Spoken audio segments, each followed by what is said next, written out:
شیخ صاحب پانی لے لیجیے. اعوذ باللہ من الشیطان الرجیم.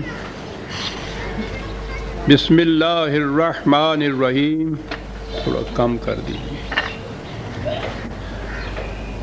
برادران عزیز، آج فروری 1982 کی 5 تاریخ ہے اور درس قرآن کریم کا آغاز سورہ محمد کی آیت 14 سے ہو رہی ہے. 47/14. یوں تو سارے قرآن کریم کا ایک ہی موضوع ہے اور سابقہ آیات میں خاص طور پہ یہ چلا آتا ہے. وہ کشمکش جو چلی آ رہی ہے وہ چراغ مصطفی سے شرار بولہبی کی، جسے کہا جا رہا ہے حق اور باطل کی کشمکش. بھئی یہ ہے ساری داستان. تو وہ 2 گروہ بتاتا ہے. ایک گروہ وہ کہ جو ان ویلیوز کے تابع زندگی بسر کرتا ہے جو غیر متبدل ہیں، وحی کے ذریعے سے عطا ہوئی ہیں، جس میں نوع انسانی کی منفعت پیش نظر ہے. اور دوسرا گروہ وہ ہے کہ جس کو اپنا ہی مفاد سامنے ہے، اس کے ویلیوز کی کوئی بات نہیں. طبعی زندگی منتہا ہے، اسی کا مفاد ان کے پیش نظر ہے. تو یہ 2 گروہ ہیں جن کا ٹکراؤ شروع سے چلا آ رہا ہے. آخری آیت میں بھی یہی چیز تھی. ایک کو وہ صحاب جنت کہتا ہے، دوسرے کو اہل سقر کہتا ہے. ایک کا مومن کہتا ہے، دوسرے کو کافر کہتا ہے. اور انہی 2 کے متعلق اب کہا ہے اگلی آیت میں کہ افمن کان علی بینۃ من ربہ کمن زین لہ سوء عملہ واتبعوا اہواءہم. کیا بات ہے، ایک ایک لفظ قرآن کریم کا کتنا جامع چلا آ رہا ہے. وقت بھی تھوڑا ہوتا ہے اور پھر زندگی بھی تھوڑی ہوتی ہے، ورنہ قرآن کے تو ایک ایک لفظ پہ پتہ نہیں کتنا وقت چاہیے آدمی کو. کہا کہ یہ 2 گروہ ہیں. ذرا غور کیجئے کہ کیا یہ 2 برابر ہو سکتے ہیں. اور کیا یہاں کہا ہے، ایک وہ ہے کہ جو نہایت واضح شاہراہ کے اوپر چلا جا رہا ہے، جو اسے سیدھا منزل مقصود تک پہنچا دے گا. کسی قسم کا الجھاؤ نہیں، فریب خوردگی نہیں، غلط فہمی نہیں، فریب دہی نہیں. صاف واضح راستہ منزل تک پہنچانے والا. دوسرا گروہ ہے کہ جسے اس کے غلط کام صحیح بن کر دکھائی دیتے ہیں، برائی بھلائی بن کر دکھائی دیتی ہے. یعنی یہ عجیب چیز ہے خود فریبی کی کہ اسے غلط کام اچھے بن کر دکھائی دیتے ہیں، بلکہ مزین نظر آتے ہیں، خوشنما نظر آتے ہیں. یہ کون سا طبقہ ہے؟ کھلے بندوں جو لوگ خلاف ورزیاں کرتے ہیں ان قوانین کی، ان اقدار کی، وہ اس خود فریبی میں مبتلا نہیں ہوتے. وہ دھڑلے سے یہ سب کچھ کرتے ہیں کہ ٹھیک ہے ہم نہیں مانتے، ہم وہی کچھ کریں گے جو ہمارا دل چاہے گا. انہیں سوء عمل ان کا جو ہے، بری بات بھلائی بن کے دکھائی نہیں دیتی.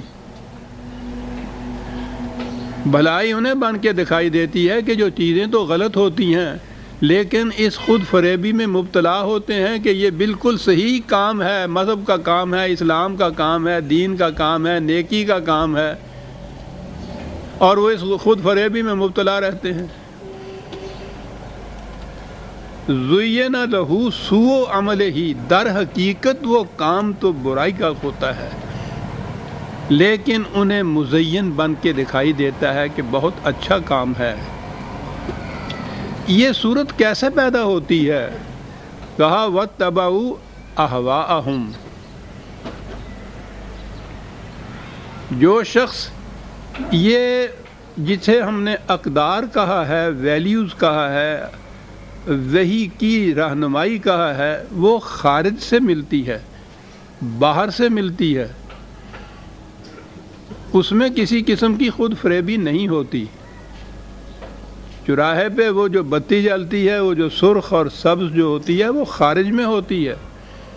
وہ ہارے کو پتہ ہے کہ یہ سرخ بتی ہے، اس میں رکنا ہے، سبز ہے آگے بڑھنا ہے، اور اگر یہ صورت نہ ہو، خارج سے روشنی نہ ملے، انڈیکیشن نہ ملے، رہنمائی نہ ملے، خود ہی فیصلہ کرنا ہو، تو پھر اپنی اپنی خواہشات، اپنے اپنے مفاد کے مطابق فیصلے ہوتے ہیں۔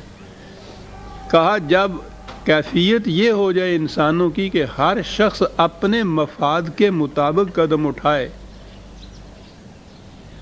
تو ظاہر ہے کہ وہ اپنے نقصان کے لیے تو کبھی نہیں قدم اٹھائے گا۔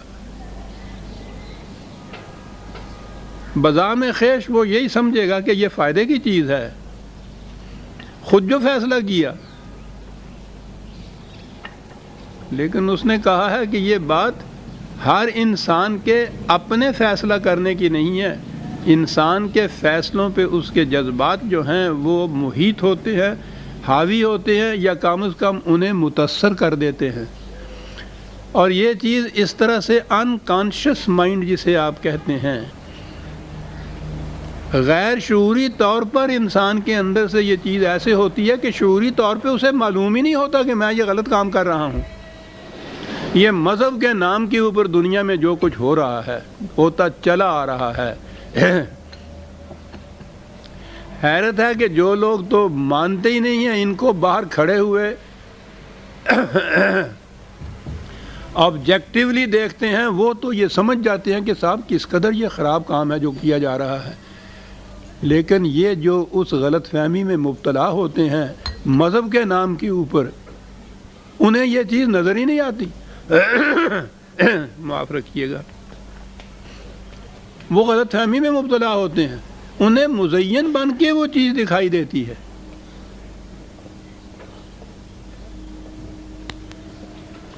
وَاتَّبَعُوا أَهْوَاءَهُمْ،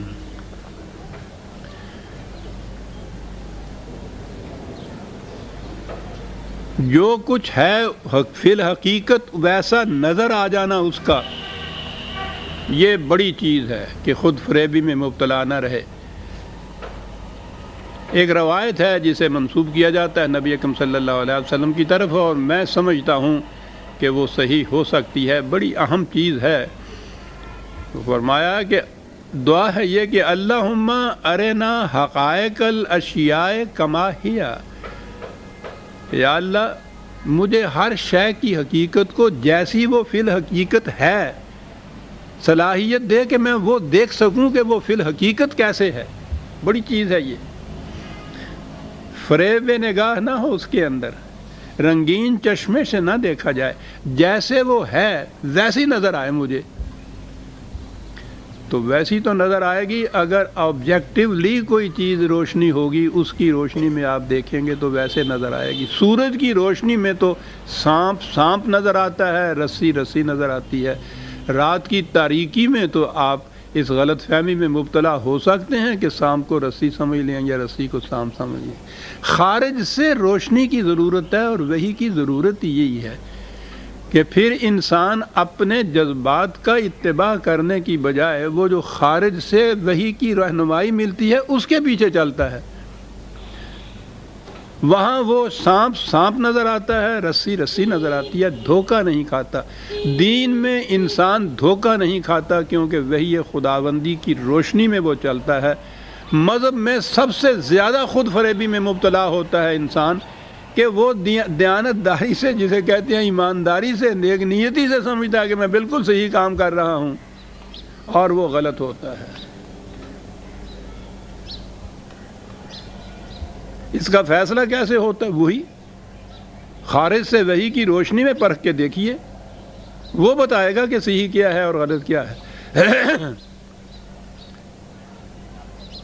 معلوم نہیں، مجھے یاد پڑتا ہے کہ میں نے اتباع اور اطاعت کا فرق بتایا تھا، لیکن کوئی بات نہیں، یہ تو بار بار بات آتی ہے، اور بڑی اہم چیز ہے عزیزان مان، بڑی اہم چیز ہے۔ اگرچہ لفظ اطاعت کے اندر بھی یہ ہے، دل کی رضامندی سے کسی بات کو ماننا یا تعمیل کرنا یا فرمانبرداری کرنا کسی حکم کی، اس میں بھی یہ چیز ہے۔ دل کی نارضامندی سے، جبر سے کوئی چیز اگر کی جائے، بطیب خاطر نہ کی جائے، تو اس کے لیے لفظ اطاعت کا استعمال ہی نہیں ہوتا۔ اطاعت تو ہوتی یہ ہے، لیکن اتباع جو ہے وہ اس سے بھی ایک درجہ آگے کی چیز ہے۔ شاید آپ کو یاد ہو عرب کہاں استعمال کرتے تھے، گائے کا نوزائیدہ بچہ وہ اپنی ماں کے پیچھے پیچھے چلا جاتا ہے، وہ کسی کے حکم کی اطاعت نہیں کرتا،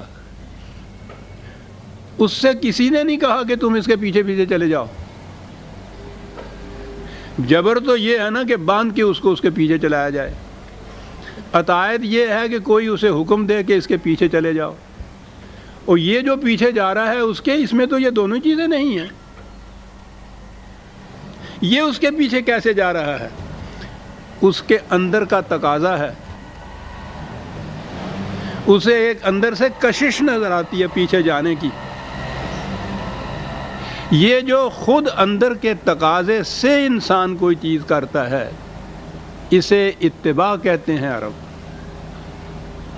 کیا زبان ہے اور کیا قرآن ہے صاحب۔ اب یہاں دیکھیے کہ اطاعت سے ایک درجہ آگے چلا گیا۔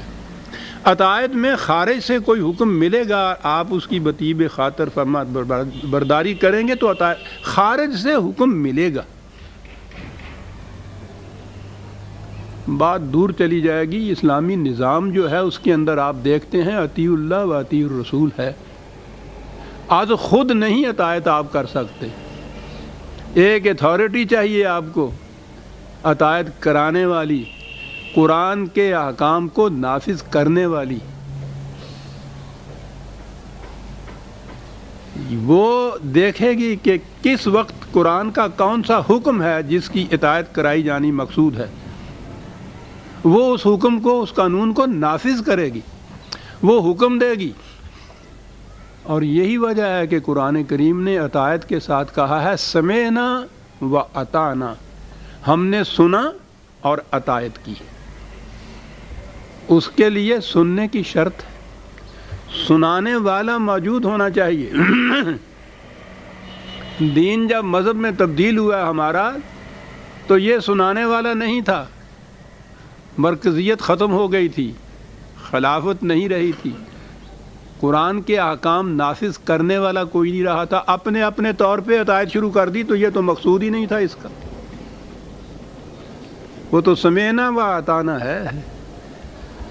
آپ دیکھتے ہیں کہ ایک ایک لفظ میں کس طرح سے پورا نظام آ جاتا ہے جو قرآن دینا چاہتا ہے۔ لفظ اطاعت کے اندر نظام کا پہلو موجود ہے کہ خارج سے کوئی حکم دینے والا ہو تم سنو اور اطاعت کرو۔ ایک تو یہ بات ہوئی، اور بسیار شیوا ہاست بوتاہرا کے نام نیست، بہت سی اطاعتیں، اب میں اطاعت کا لفظ لے رہا ہوں، وہ جو اتباع کا لفظ ہے، خارج سے اس میں حکم نہیں آتا، دل کے ارادے کے لیے خارج کا حکم نہیں ہوتا، اندر کے تقاضے کے لیے خارج کا حکم نہیں ہوتا۔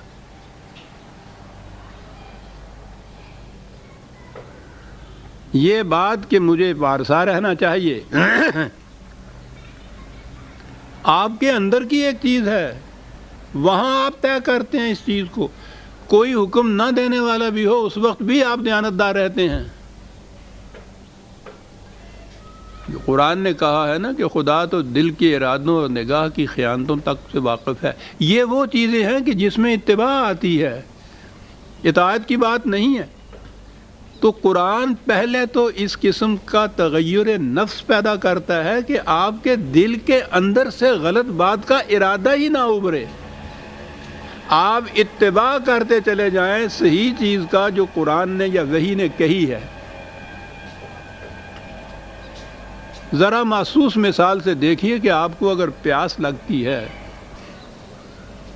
آپ سب کچھ چھوڑ چھاڑ کے پانی پینے کے لیے اٹھتے ہیں، کسی نے حکم نہیں دیا آپ کو، آپ اطاعت نہیں کر رہے، اس میں کیا کر رہے ہیں؟ آپ کے اندر کا ایک تقاضا ہے، اس تقاضے کی تسکین کے لیے آپ اٹھ کے یہ کام کر رہے ہیں۔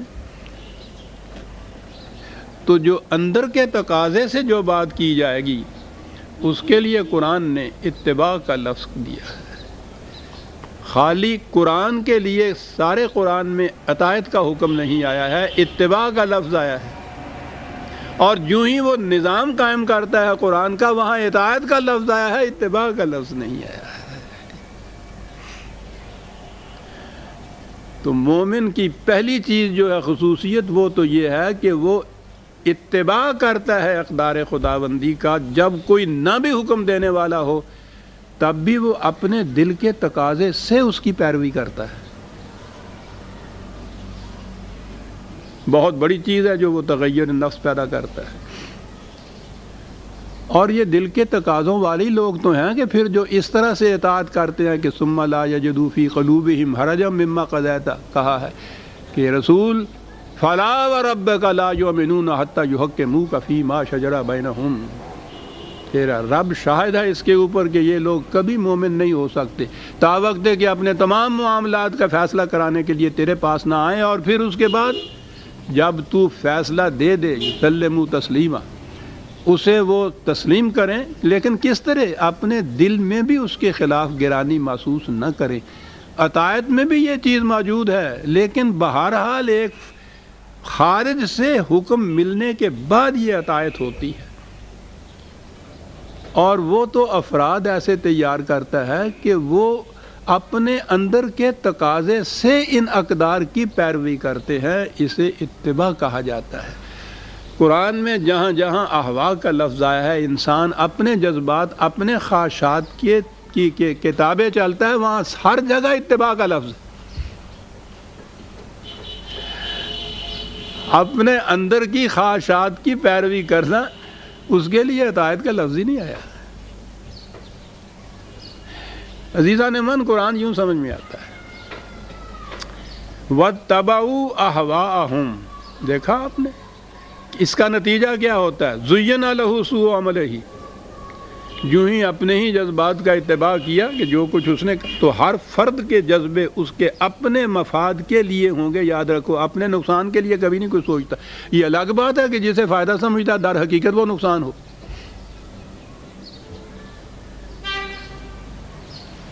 وہ زُيِّنَ لَهُ سُوءُ عَمَلِهِ ہوتا ہے، غلط کام اچھا بن کے دکھائی دے رہا ہوتا ہے۔ کیوں؟ اتباع ہوا، اپنے جذبات کے اتباع۔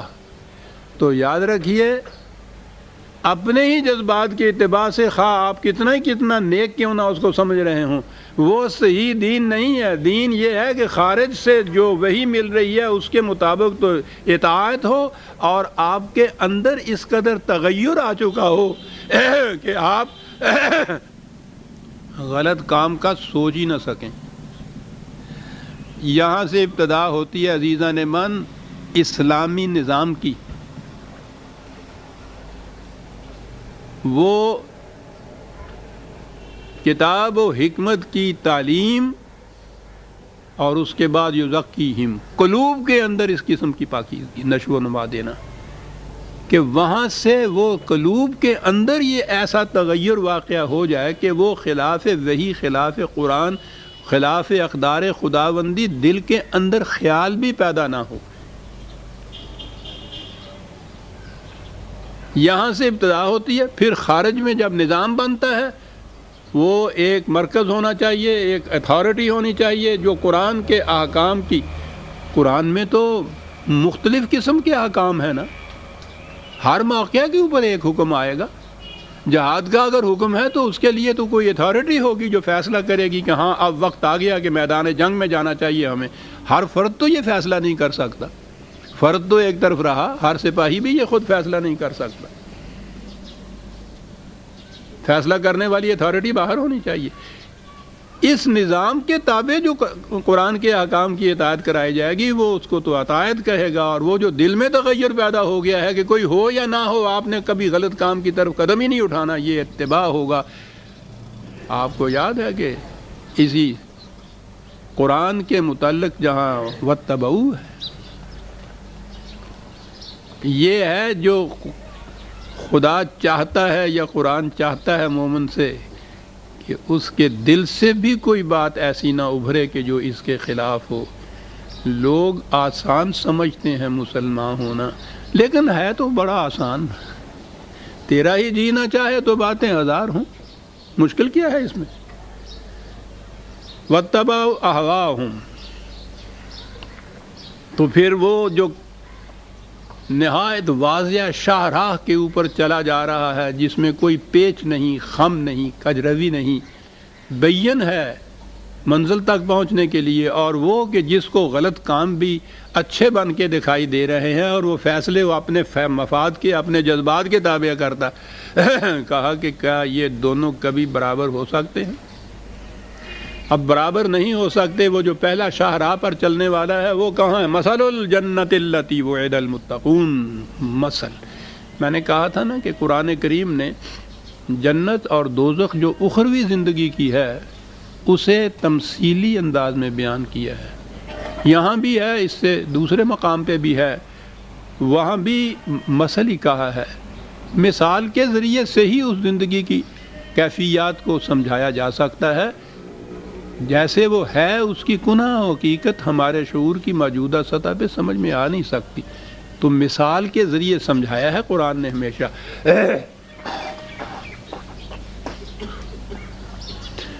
البتہ جو جنت اور جہنم اسی زندگی کے اندر واقع ہو جاتا ہے، ان مثالوں سے یہاں سے بات سمجھ میں آ سکتی ہے۔ یہاں وہ محسوس شکل میں ہوگا، کنکریٹ شکل میں ہوگا، وہاں وہ مثالی چیز ہوگی، وہ ایبسٹریکٹ ہوگا۔ مثل الجنت التی وعد المتقون، وہاں کی جنت جس کا وعدہ کیا جا رہا ہے متقیوں سے، وہ اس کی مثال یوں سمجھیے، اور یہاں وہ جنت محسوس شکل میں ہمارے سامنے ہوگی۔ ایک جگہ نہیں، ہر جگہ جنت کے متعلق تجری من تحتہا الانہار لکھا ہے قرآن نے۔ ان درختوں کے نیچے سے انہار، ہمارے ہاں تو نہر کو کہتے ہیں، لیکن عربوں کے ہاں وہ چھوٹی سے چھوٹی کھال بھی کیوں نہ ہو جس میں سے پانی، رواں پانی جا رہا ہو جہاں سے، اسے وہ نہر کہتے ہیں۔ پانی کی روانی جو ہے یہ اس کے اندر شرط ہے، خواہ وہ چھوٹی سی ہو خواہ وہ بڑی سی کیوں نہ ہو۔ تو بہنے والا جو پانی ہے اس کے متعلق یہ قرآن نے ہر جگہ انہار کا ہے وہاں، اور یہاں تو خاص طور پہ دو تین الفاظ وہ لایا ہے۔ پہلا میں نے عرض کیا تھا کہ اتباع اور اطاعت کے اندر نظام آتا ہے سیاسی، جسے آپ کہیں گے۔ اس کے بعد جب جنت آتی ہے تو جسے آپ معاشی نظام کہتے ہیں وہ آ جاتا ہے اس کے اندر۔ سارا معاشی نظام اس کے اندر ہے۔ سنیے کیا کہتا ہے، میں پھر عرض کروں گا کہ کیسے وہ نظام آتا ہے سامنے۔ جنت فیہا انہار من ماء غیر آسن،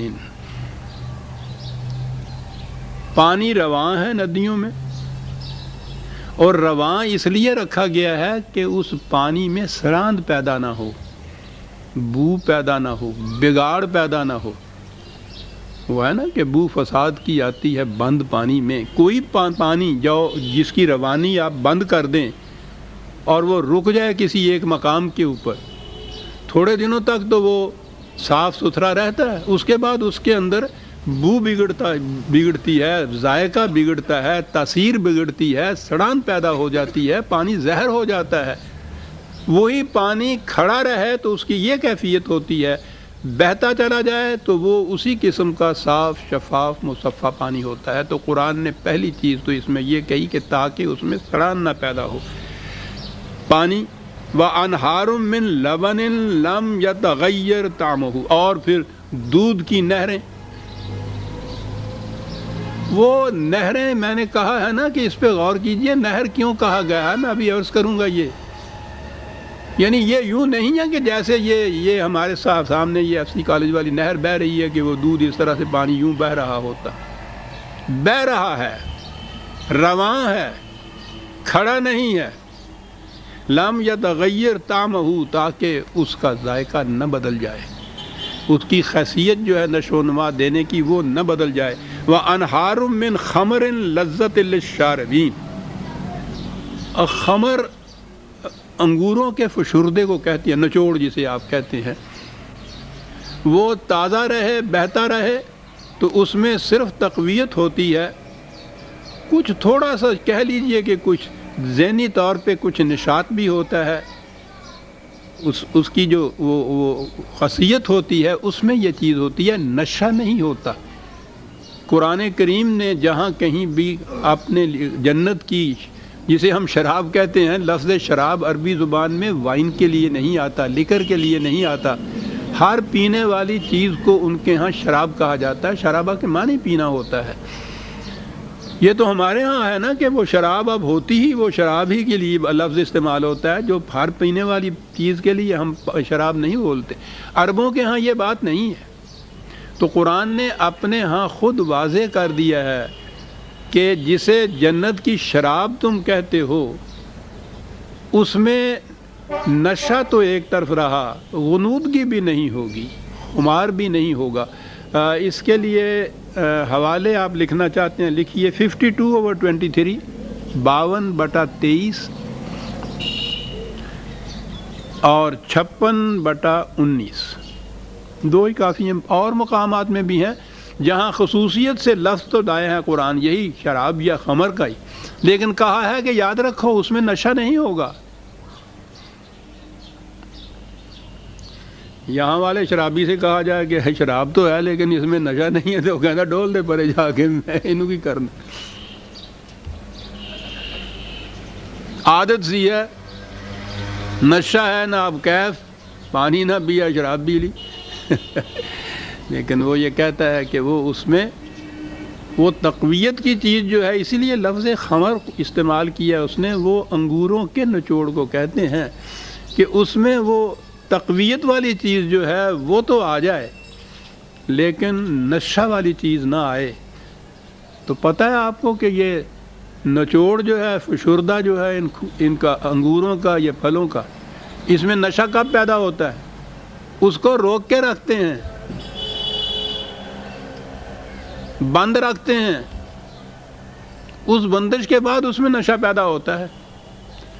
اور پھر وہاں کے جو سنتے ہیں ہم یورپ کی شرابیں، خاص طور پہ فرانس کی، تو وہ تو کہتے ہیں 300 سال سے یہ زمین میں دبائے ہوئے تھے پیپے، یعنی اتنا بند رکھتے ہیں اس کو، اگر وہ انہار کی شکل میں رہے بہتا ہوا اس میں نشہ نہیں پیدا ہوتا، اس میں سرمستیاں نہیں آتی۔ ابھی میں عرض کروں گا کہ یہ کیا کچھ کہہ رہا ہے قرآن۔ وَأَنْهَارٌ مِّنْ عَسَلٍ مُّصَفًّى، بہنے والا شہد مصفہ، صاف ستھرا۔ مسل تو اس لیے کہا وَلَهُمْ فِيهَا مِنْ كُلِّ ثَمَرَاتٍ، بہر ہر قسم کے پھل، ہر قسم کی چیزیں۔ یہ جو چیزیں چار کہیں قرآن نے اپنے اپنے ادراک کے مطابق اس کا مفہوم سمجھا جا سکتا ہے۔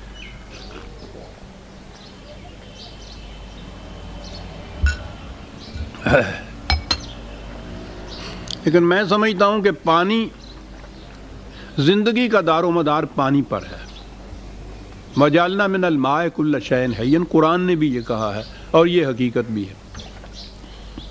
جہاں کہیں پانی ہوگا لائف ہوگی، جہاں کہیں آپ کو زندگی کا آثار نظر آئے گا وہاں یہ قیاس ہو جائے گا کہ پانی ہے قریب کہیں۔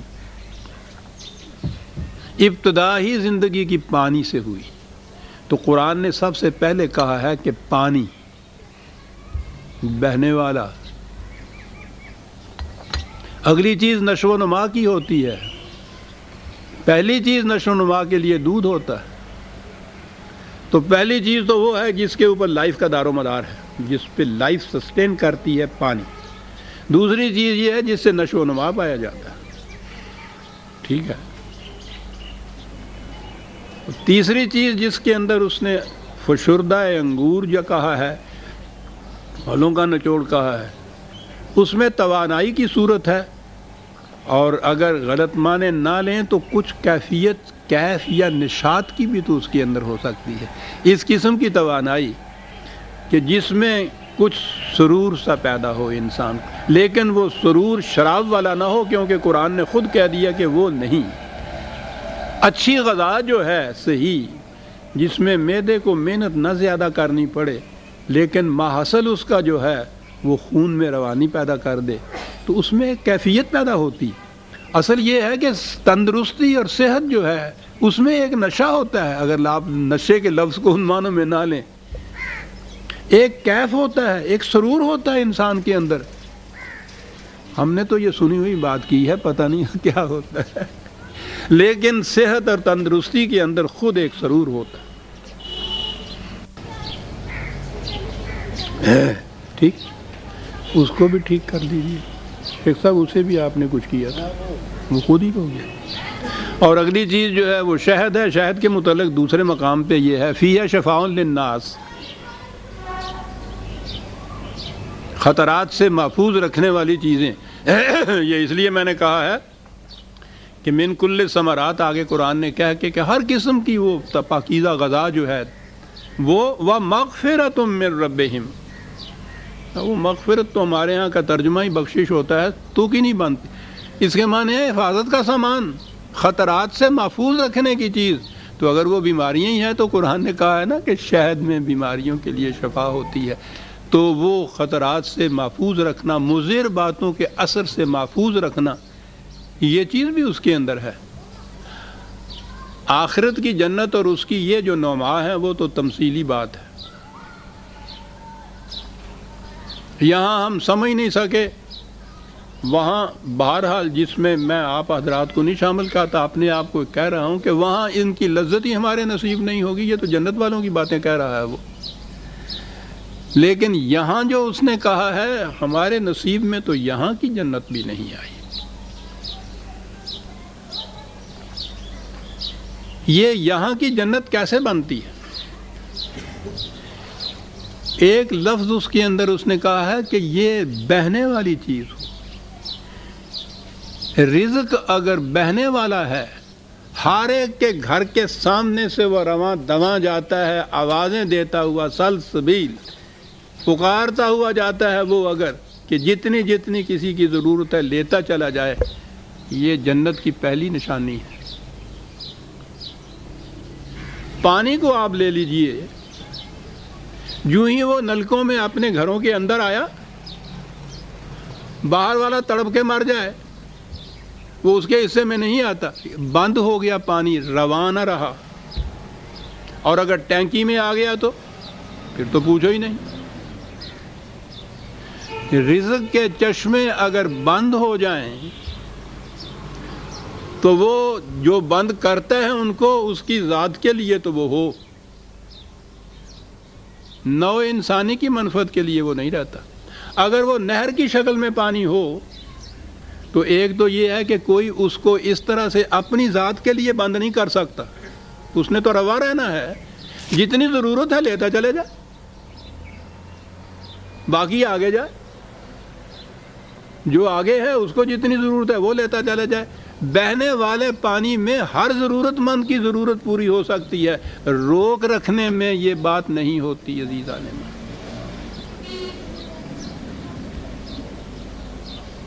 پہلی چیز قرآن نے آپ کا معاشی نظام جو ہے اس کی بنیاد یہاں رکھ دی اس نے کہ رزق اگر بہنے والی ندی کی طرح ہے تو وہ تو جنت کے رزق ہے. اگر اس پہ بند لگا دیے گئے ہیں, اپنے اپنے لیے روک کے رکھ لیا گیا ہے, تو یہ جنت کا پانی نہیں رہا ہے, زندگی بخش پانی نہیں رہا ہے. اس کے بعد جو تھوڑے وقت کے بعد کہتا ہے اس میں سڑان پیدا ہوتی ہے, تو پھر تو جہاں بھی اس نظام سرمایہ داری ہے اس کی سڑان تو ساری دنیا میں محسوس ہے. بند لگائے اپنی اپنی ذات کے لیے. قرآن کریم نے اس کے لیے عزیزان من لفظ استعمال کیا تھا انفاق.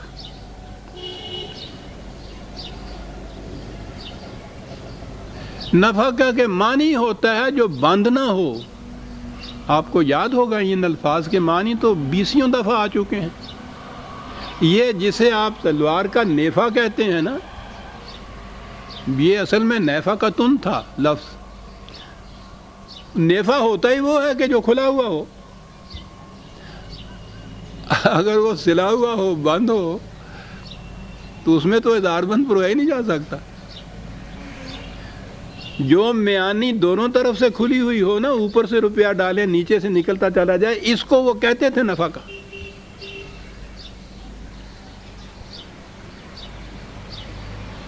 یہ لفظ تو تھا قرآن نے استعمال کیا اپنے ہاں، انفاق کا لفظ استعمال کیا ہے. جو ہی یہ چیز بند ہوئی انفاق نہ رہا. 9/34 20 آیات، سینکڑوں میں کہوں گا اس کے لیے. تو جہاں بھی معاشی نظام آئے گا لفظ یہ آتا چلے جائے گا. لفظ یہ استعمال کیا ہے قرآن نے. یا ایھا الذین آمنوا ان کثیرا من الاحبار والرہبان لیاکلون اموال الناس بالباطل ویصدون عن سبیل اللہ. کہا محتاط رہنا. یہ علماء اور مشائخ کیا کرتے ہیں؟ خود کوئی کام نہیں کرتے، لوگ کمائی کرتے ہیں اس پہ یہ عیش اڑاتے ہیں. اس کو اس نے کہا ہے رزق باطل، دوسروں کی کمائی کے اوپر کرتے یہ ہیں. اور زندگی کا ان کا مشن کیا ہے؟ یصدون عن سبیل اللہ، خدا کی طرف جانے والے راستے میں روک بن کے کھڑے ہو جاتے ہیں.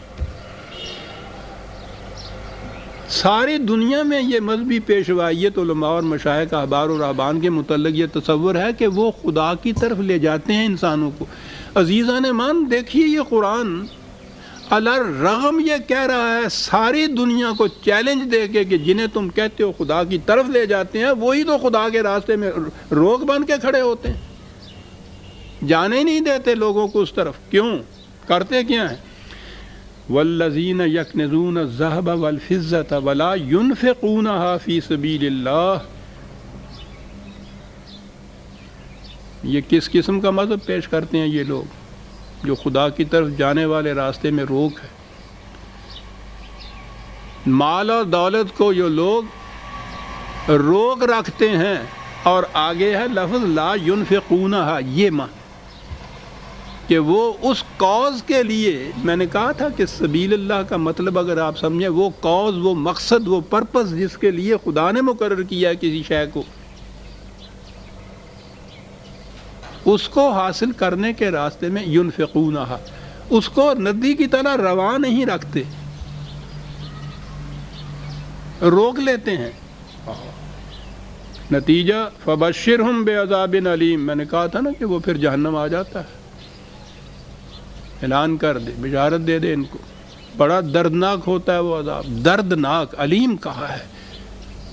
سب سے بڑے کیپیٹلسٹک کنٹریز آپ کے یہاں دیکھیے مغرب میں، پتہ نہیں آپ نے کبھی مطالعہ کر رہے ہیں نہیں، میں تو دیکھ رہا ہوں روز ان کی چیخوں کی آواز آ رہی ہے. سب بڑے بڑے دولت مند وہاں کے جو ہیں دنیا کو خرید سکتے ہیں، چیخ رہے ہیں، رو رہے ہیں. سب دردناک نالے ان کے ہاں سے اٹھ رہے ہیں. عذاب علیم.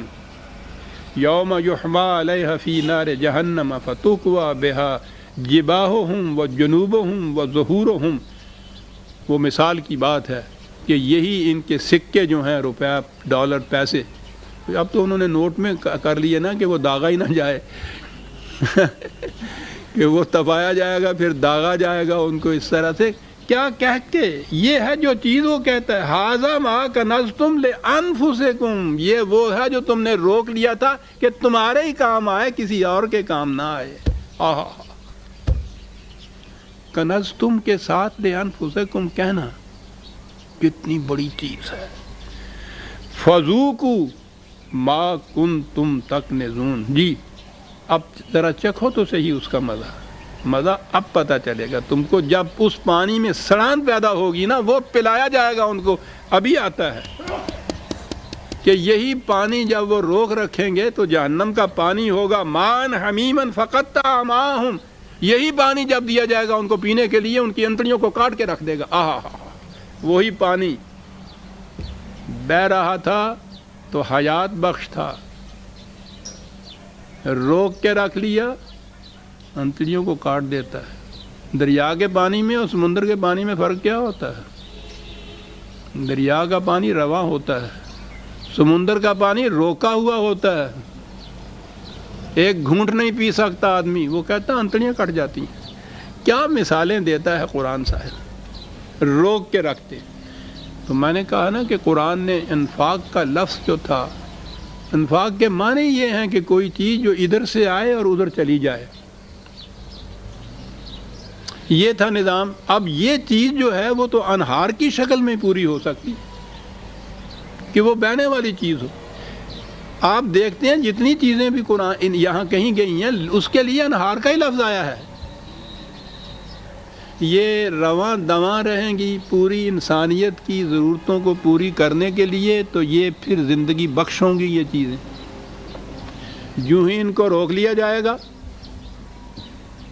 تو ان میں پھر وہ تغیر پیدا ہو جائے گا، چیز تو وہی ہوگی، اس کے اندر ایک خرابی پیدا ہو جائے گی کہ وہ حیات بخش ہونے کی بجائے موت آور ہو جائے گی۔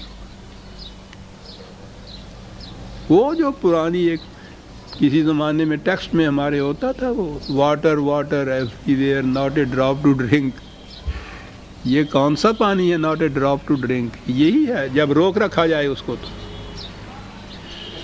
یہ تھا عزیزان من قرآن نے جو بتایا تھا، یہ تھا دین نے جو بتایا تھا۔ اب بنا مذہب۔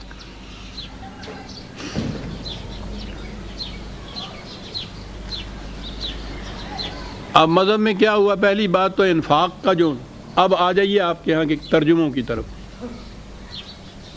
یہ سارے تراجم اور تفسیریں آپ کی جتنی بھی ہیں یہ مذہب اسلام کی ہیں، دین کی نہیں ہیں۔ انفاق کا ترجمہ جو تھا کھلا رکھنا، اس کی جگہ ترجمہ کر دیا خرچ کرنا۔ تو خرچ میں تو پہلے آپ کی ملکیت ہو گئی نا کہ آپ کے پاس وہ ہے، یعنی رکھا ہوا ہے تو پھر اس میں سے خرچ کرتے ہیں نا۔ یہ انفاق کی جگہ ایک لفظ بدل دینے سے، خرچ کرنے سے ساری معنویت بدل گئی اس میں۔ خرچ تو آپ اپنے پیسے کو کرتے ہیں، تو ملکیت تو پہلے آ گئی نا ذاتی۔ اب اس میں سے خرچ کرنا کچھ، اب آ گیا جو قرآن نے کہا تھا زُیِّنَ لَهُ سُوءُ عَمَلِهِ، روک رکھنا جو تھا یہ سوء عمل تھا، وہ اس کے مقصد کو ختم کر دیتا تھا۔ اب یہی روک رکھنا جو ہے یہ مزین بن گیا۔ کیسے بنا؟ اب آئیے وہ جو کہا کرتے ہیں میرے دوست کہ یہ جو وضعی روایات ہیں انہوں نے کیا نقصان پہنچایا، ایک ہی مثال لے لیجیے۔ یہی جو میں نے آیت ابھی 9/34 تلاوت کی ہے، وہ جس میں یہ ہے کہ روک رکھتے ہیں اور وہ کھلا نہیں رکھتے تو یہ جہنم ہے اور اس میں تباہا جائے گا۔ تو جمع کرنے کو کنزتم یہاں مال کو جمع کرنا تو جہنم کی آگ بتایا ہے نا قرآن نے، اس کو کھلا رکھنا دین کا تقاضا بنایا ہے۔ اب یہ جمع کرنا جو ہے اس کے لیے جواز کہاں سے آیا؟ کیا بتا؟ ایک روایت ہے، مشکات میں ہے، بخاری میں ہے، سب مانتے ہیں اس کو، کہ جب یہ آیت نازل ہوئی، اندازہ لگائیے جب یہ آیت نازل ہوئی تو صحابہ میں بڑا اضطراب پیدا ہوا۔ جی بڑے بڑے کیپیٹلسٹ، بڑے بڑے سرمایہ دار، تو ٹھیک ہے اضطراب پیدا ہونا ہی تھا۔ کیا بات ہے، صحابہ کا کیا تصور پیش کیا جا رہا ہے؟ اضطراب کس چیز پہ؟ خدا کی طرف سے آیت نازل ہو رہی ہے، اضطراب پیدا ہوا کہ ہاں مال اور دولت کا جمع کرنا اس کی روح سے تو وہ جہنم ہو گیا ہے، مارے گئے، تباہی آ گئی، ارے بچاؤ۔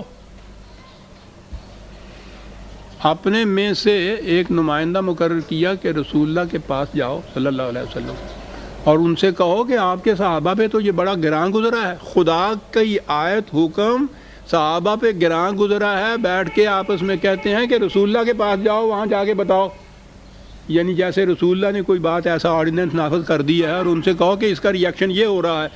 وہ تو رسول اللہ خود اس حکم کی اطاعت کے لیے مامور تھے، ان کے پاس جاؤ کہ کیا غضب ہو گیا۔ یہ روایت ہے، اور کسے چنا اس مقصد کے لیے؟ حضرت عمر کو، جن کی کیفیت یہ بتاتے ہیں کہ وہ گیہوں کی روٹی نہیں کھاتے تھے، جو کی روٹی کھاتے تھے۔ جب کہا گیا کہ کیوں نہیں گیہوں کی روٹی کھاتے، کہنے لگے کہ مملکت میں جس دن ہر فرد کو گیہوں کی روٹی ملے گی عمر اس دن گیہوں کی روٹی کھائے گا۔ اسے چنا گیا ان سرمایہ داروں کے ریپریزنٹیٹیو کی حیثیت سے کہ حضور رسول اللہ کے پاس جا کے ہمارا کیس پلیڈ کریں اور کہیں کہ اس میں سے کوئی راستہ بتائیے، ہم تو مارے گئے، معاذ اللہ معاذ اللہ، اور وہ بھی چلے گئے۔ عمر جیسا شخص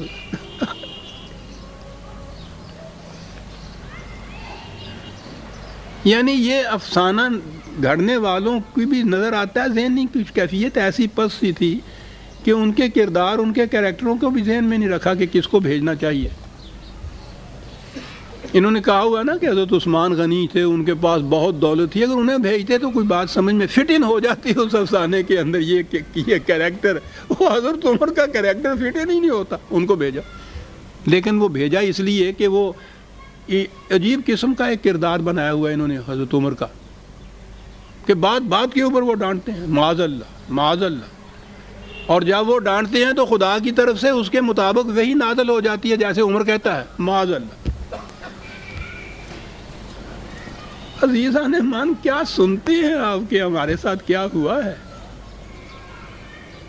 بہرحال وہ چلے گئے، حضور سے کہا کہ بڑا اضطراب کہنے لگے، ہوا بات ہی نہیں سمجھ میں آئی ان لوگوں کے۔ ارے بابا، خدا نے زکوٰۃ کا جو حکم ساتھ دے دیا، بس اس میں سے جتنا جی چاہے جمع کرو، کوئی حد نہیں، کوئی نہایت نہیں، اور اس میں سے سال کے بعد اتنی سے پیسے جو ہیں وہ خرچ کر دیا کرو۔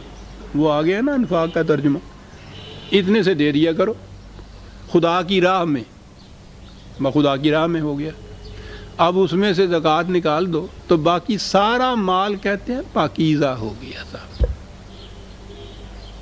اور جب یہ چیز لکھا ہے کہ جب یہ چیز حضرت عمر نے آ کے بتائی تو انہوں نے نعرہ تکبیر بلند کیا، ہاں قلعہ فتح ہو گیا، یعنی سارا نظام سرمایہ داری بچ گیا صاحب، تو نعرہ تو بلند کرنا ہی۔ میرا خیال ہے انہوں نے مٹھائی بھی بانٹی ہوگی، چراغاں بھی کیا ہوگا، معاذ اللہ۔ اب آپ نے دیکھا یہ تصور زکوٰۃ کا کہاں سے آیا؟ یعنی جتنا جی چاہے جمع کرو، اس چیز کو جائز قرار دینے کے لیے بیچ میں سے اتنا سا نکالا تو وہ سارا نظام سارا الٹ گیا، اور اس سے مطمئن ہو گئے۔ اب آپ نے سوچا کہ یہ جو قرآن نے کہا تھا کمن زین لہو سوء عملہ، غلط کام جن کو نہایت مزین بن کے دکھائی دے، ہے نا 1000 برس سے اس میں ہم چلے آ رہے۔ زکوٰۃ نہ نکالنے والے کو تو کچھ مذموم سمجھا جاتا ہے، کچھ نفرت کی نگاہ سے دیکھتے ہیں یہ مذہب والے۔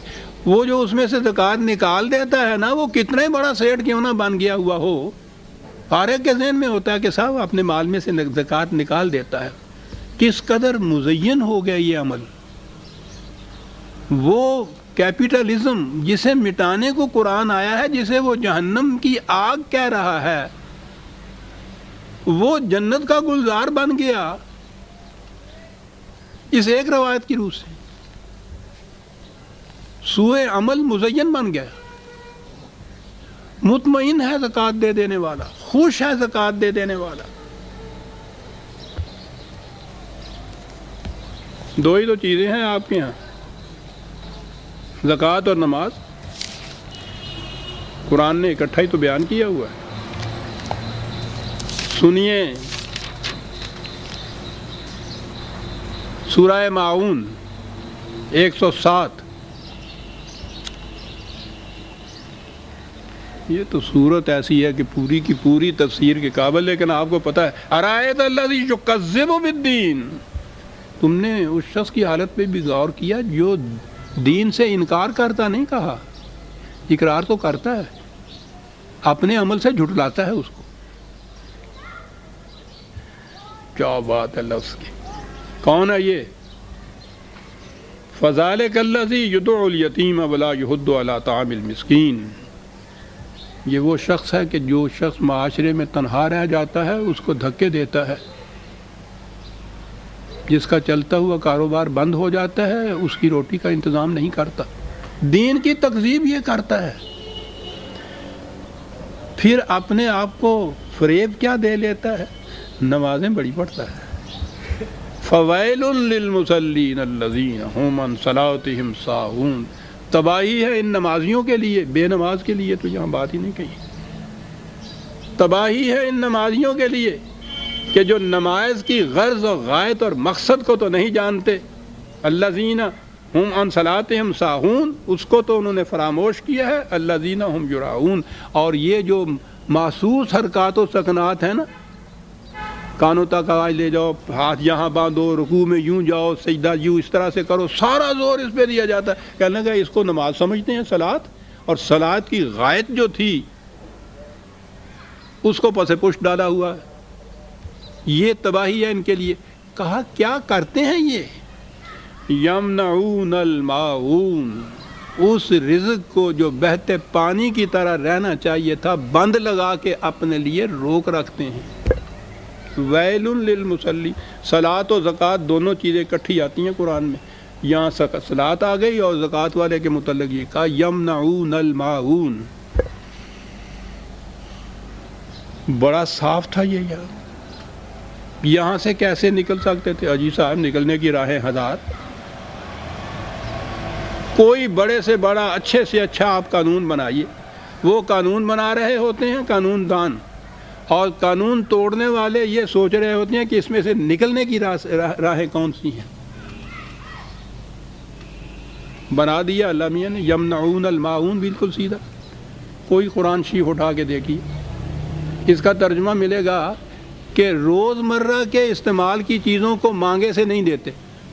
نہیں پین گلابی ہے ذرا چھاننی تھی اپنی دے، نہیں جی میں نہیں دیں دی، چل بھی تقریب دین ہو گئی، یہ دے دی تھی انہیں چھاننی، اطاعت خداوندی ہوگی، اب بھائی ذرا سائیکل دینا، میں نے وہاں تک جانا ہے۔ یمنعون الماعون کا ترجمہ کوئی قرآن اٹھا کے دیکھیے، اس میں لکھا ہوا ہوتا ہے روز مرہ کے استعمال کی چیزیں مانگے سے نہیں دیتے، دین مانگے سے دے دیں تو۔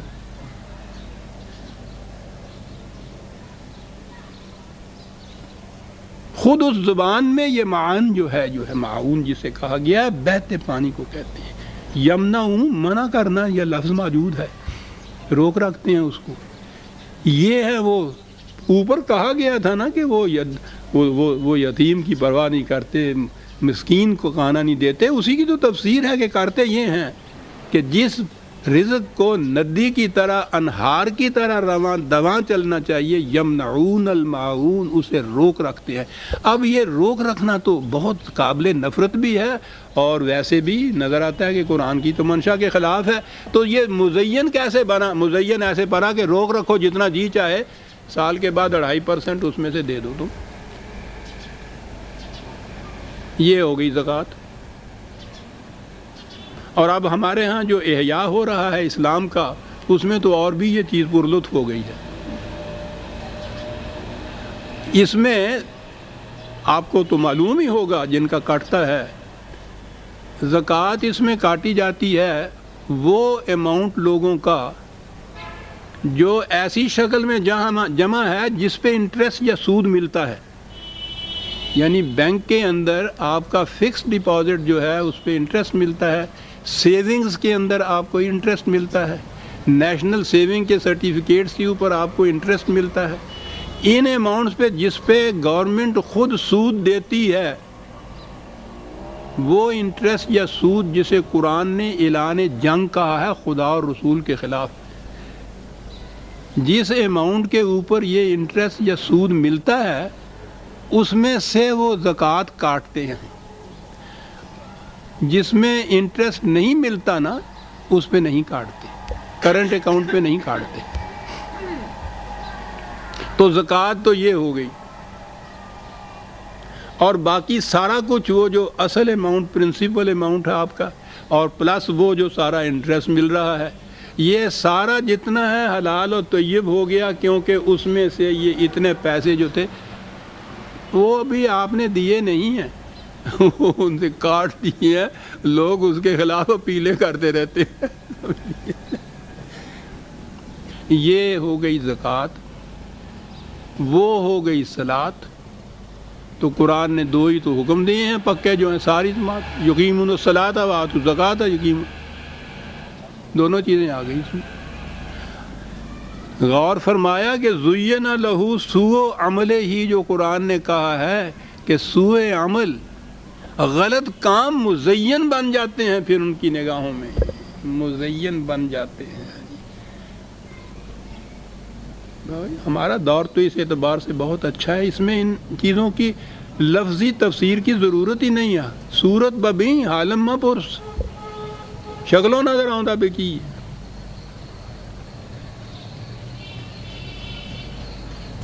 قرآن نے کہا کہ یہ جہاں بھی قرآن نے یہ کہا ہے یہ اس کو نہر سے تشبیہ دی ہے قرآن نے. جنت کا رزق بہتے پانی کی ندی کی طرح رواں دواں ہے. اگر وہ ماء ہے، وہ لبن ہے، وہ خمر ہے، وہ عسل ہے، جو بھی رواں دواں رہتا ہے وہ تو جنت کا رزق ہے. جہاں بند لگا آپ کے یہاں کا اور اس کے بعد اسی پانی کے اندر بگاڑ پیدا ہوا، جہنم کا بن گیا. اگلی آیت میں ہے وَمَغْفِرَةً مِّن رَبِّهِمْ، وہ اصل کا کہا ایک تو یہ وہ اوپر تھے نا دو بتائے، ایک وہ جو سیدھی راہ پہ چلا جا رہا ہے، دوسرا جس کو یہ اس کے غلط کام اچھے بن کے دکھائی دے رہے ہیں. تو جو سیدھی راہ پہ جاتا ہے وہ تو اس جنت کے اندر ہے، اور دوسرا کمن ہوا خالد فی النار، دوسرا وہ کہ جو جہنم میں زندگی بسر کرتا ہے. وہاں بھی اسے پانی ملتا ہے کس قسم کا، وَسُقُوا مَاءً حَمِيمًا فَقَطَّعَ أَمْعَاءَهُمْ، پانی تو وہی تھا، جب یہ پیتا ہے تو انتڑیاں کٹ جاتی ہیں اس سے. دیکھا وہ جو اوپر کہا تھا کہ وہ پانی جس میں بگاڑ نہیں پیدا ہوا ہوتا وہ نہر کی شکل میں ہو تو پھر وہ رہتا ہے ایسا. یوں ہی بند لگایا ہے آپ نے، وہی پانی ممد حیات کی بجائے وہ ممد مرگ بن گیا، مرگ آفریں ہو گیا، انتڑیاں کٹ گئیں، موت واقع ہو گئی. انسانیت کی آج عزیزان من انتڑیاں کٹ گئی ہیں، زندگی کا کہیں نشان نظر دیا. حیوانی سطح کے اوپر تو زندگی ہے، انسانی سطح کے اوپر کہیں زندگی نہیں. یہ دونوں فریقوں کے متعلق قرآن نے تقابل کیا تھا. آپ دیکھتے ہیں کہ جنت اور جہنم کے تقابل میں بات کیا کہا گیا ہے، وہ پیسہ تو وہی ہوتا ہے، ایک سے حیات ملتی ہے، دوسرے سے انتڑیاں کٹ جاتی ہیں. یہی جنت اور جہنم کی زندگی ہے. وہاں کیسے ہوگی یہ تو وہاں کی بات ہے، اور یہاں تو ہمارے سامنے جو کچھ ہو رہا ہے صاحب، حیات آور رزق جو ہے وہ تو کہیں نظر نہیں آتا. مرگ آفریں جو ہے وہ آج ساری دنیا کے اندر ہے. باقی رہا یہ کہ اب سانس لینے والے انسان چلتے پھرتے ہیں تو قرآن نے کہا تھا نا کہ کما تاکل الانعام، یہ انسان نہیں ہے، کہا حیوان بھی تو چلتے پھرتے تمہیں نظر آتے ہیں، زندہ نظر آتے ہیں، وہ انہیں بھی زندہ اور مردہ حیوان کہا جاتا ہے نا. تو کہا یہی زندگی کا اشتراک ہے جو اس قسم کے معاشرہ کے انسانوں میں اور حیوانوں میں ہوتا ہے. ایک زندگی وہ ہے جو قرآن نے کہا ہے استجیبوا للہ وللرسول اذا دعاکم لما یحییکم، او چلتے پھرتے حیوانوں آؤ خدا اور رسول کی اس دعوت کے اوپر لبیک کہو جو تمہیں وہ چیز دے گا جس سے تمہیں زندگی مل جائے گی. زندہ انسانوں کو کہا جاتا ہے آؤ. دیکھا زندگی اور زندگی میں فرق یہ ہے عزیزان من، دونوں میں فرق. آیتیں تو دو ہی آج ہوئیں لیکن بات بڑی اہم تھی وہ آ گئی. سورہ محمد کی آیت 15 تک ہم آ گئے عزیزان من، اور 16ویں آیت سے ہم آئندہ لیں گے. ربنا تقبل منا انک انت السمیع العلیم. شکریہ.